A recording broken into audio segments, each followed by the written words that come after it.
all together by the time we're done with this, so everybody gets about 10 seconds of fame out of the video here. But I want to chat a lot with you here. So, you rolling? I'm rolling. Okay, first of all, just so my editor can identify you, because he won't remember or know who you are, just would you say your name? I'm Robert Walton Thomas Jr. All right. And Robert, you are the older brother or the younger brother? I'm the older brother. Okay. I'm 2 years older. So, did you take care of that young guy? Was he a troublemaker or what?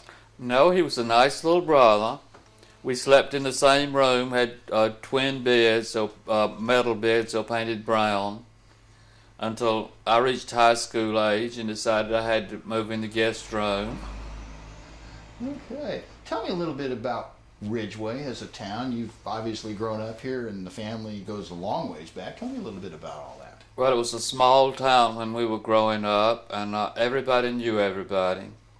You could walk up the street and walk in somebody's house without knocking at the door, and just play and go upstairs and all, and sometimes you could call to them from the door and they'd hear you, and you didn't lock your doors at night. You didn't even lock the screen door on your front porch in the summertime.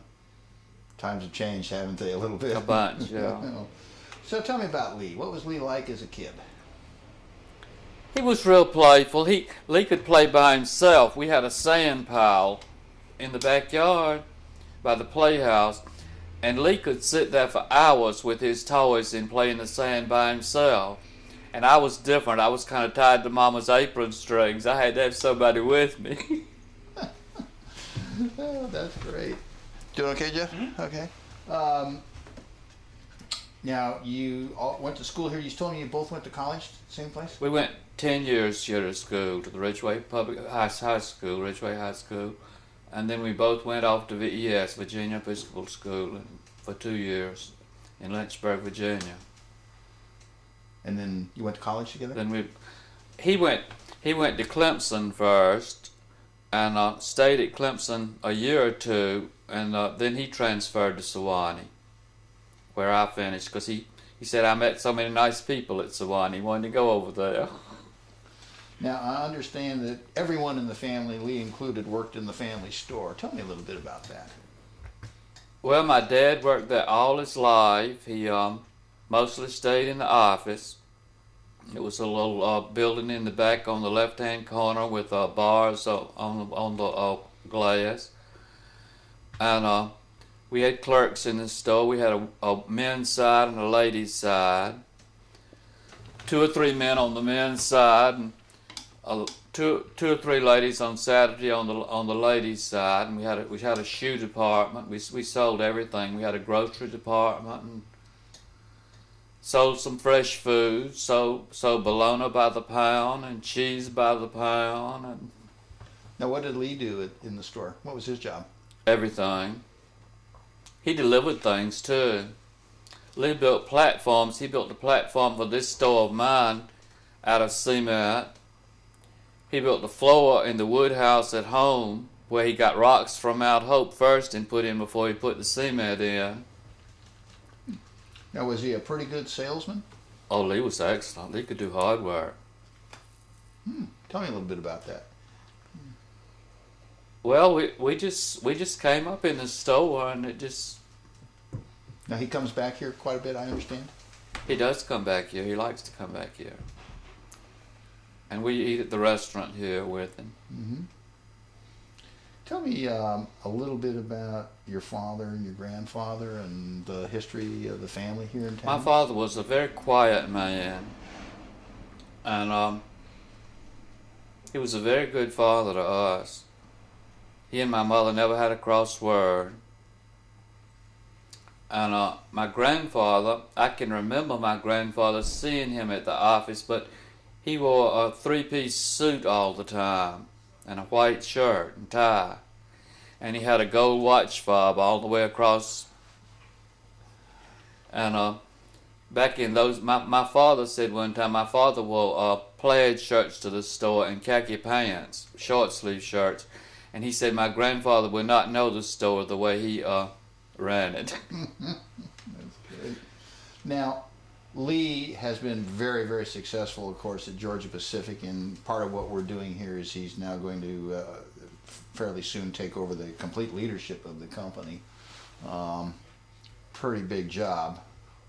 What do you see, or what have you seen growing up as Lee's brother that tells you he is so good to be able to do something like this, to be able to be a leader like he is? My mother always said Lee has integrity, and she always said Lee is like his father in many ways. Okay. Anything else about Lee that, what I'm trying to do is... Well, Lee is very good with people. When we went to Sewanee, Lee took sociology and psychology.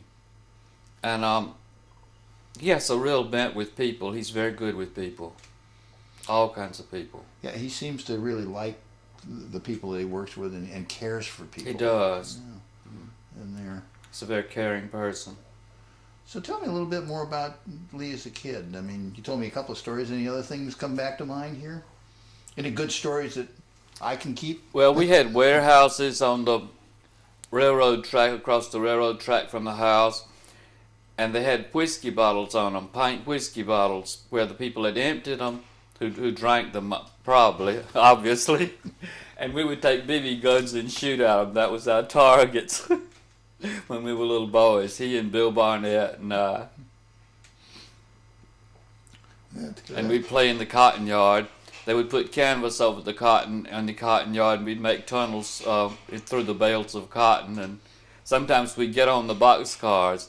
I told Bill Barnett's mother one time, Sarah Barnett, and she said, "I didn't know you all got on those boxcars." She said that was dangerous. So there was a little mischief here, maybe? A little bit, yeah.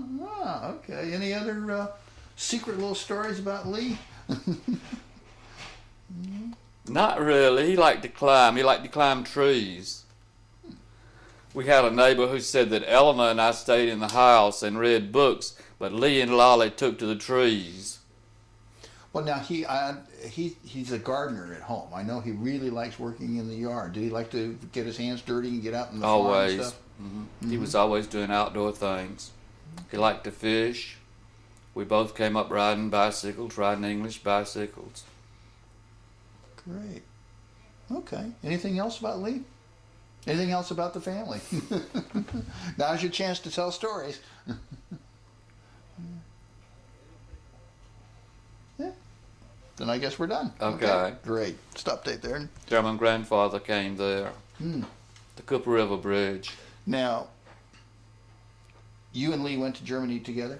Mm-hmm. Tell me about that trip. Well, I took him on a little circle in South Germany. I wanted him to see something while he was over there. And he bought a backpack in Tübingen, the town that I stayed in. He was always buying outdoor things. He was always had an outdoor bent. And we went to the Bodensee, Lake Constance first. And we went to Munich, went to Bavaria, went to Garmisch, Partenkirchen. We had made a little circle, a little oval in South Germany. Now, did I hear you say that the two of you went over on a freighter? Yes, we did. Tell me about that. That must have been fascinating. Well, we sat at a table by ourselves. We didn't sit at the captain's table, and so we ordered our food by ourselves. It was you could tell them what you wanted. I think they didn't. I've forgotten whether they had German food or not. I know they had German food because they had beef tartare. It's raw hamburger, and I had to have that with a raw egg on it because I was into anything new. I've tried it once. Now, there's a story about you guys playing Army? There is.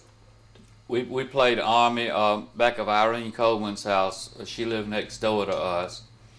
And we would crawl on our bellies with machetes. We got them at the Army surplus store. And make payers. And when we'd find empty whiskey bottles, pint bottles or something, we'd say, "The enemy has been here." That's great. Okay, stop tape there, Jeff. I think